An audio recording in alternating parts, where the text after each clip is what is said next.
Hi எல்லாருக்கும் வணக்கம். நான் இப்போ ரீசெண்டாக சித்தூரில் அரகொண்டாங்கிற இடத்துல அர்த்தகிரி மலைக்கு தான் போயிருந்தேன். அர்த்தகிரிங்கிறது பாதி மலை அப்படின்னு அர்த்தமாக. அங்கே ஆஞ்சநேயர் கோயில் இருக்குது. ஆஞ்சநேயர் சஞ்சீவி மலையை தூக்கிக்கிட்டு வரும்போது பாதி மலை இங்கே விழுந்துட்டதாக சொல்கிறாங்க. அதனால தான் அதுக்கு பேர் அர்த்தகிரின்னு சொல்கிறாங்களாம். ஆஞ்சநேயரை சேவிச்சுட்டு நாங்கள் வெளியில் வரும்போது ஆஞ்சநேயரோட சம்மந்தமாக பார்த்துக்கிட்டு வரும்போது அங்கே ஒரு தெப்பக்குளம் இருக்குது. தெப்பக்குளத்தில் ஆஞ்சநேயர் நடுவில் இருக்கிற மாதிரி அவங்க அரேஞ்ச் பண்ணி வச்சுருக்காங்க.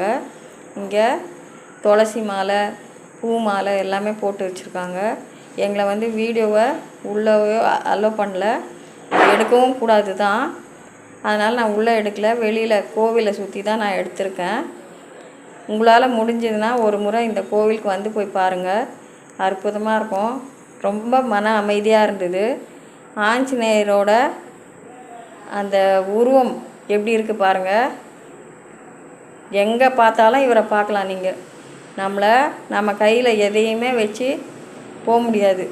அது சாப்பிட்றது சம்மந்தமாக கையில் வச்சுருந்தோன்னு வச்சுக்கோங்க, அவ்வளோதான். நீங்கள் அதை கொடுத்து தான் வெளியில் போக முடியும். இந்த வீடியோ கடைசி வரைக்கும் பார்த்ததுக்கு நன்றி. தேங்க்யூ.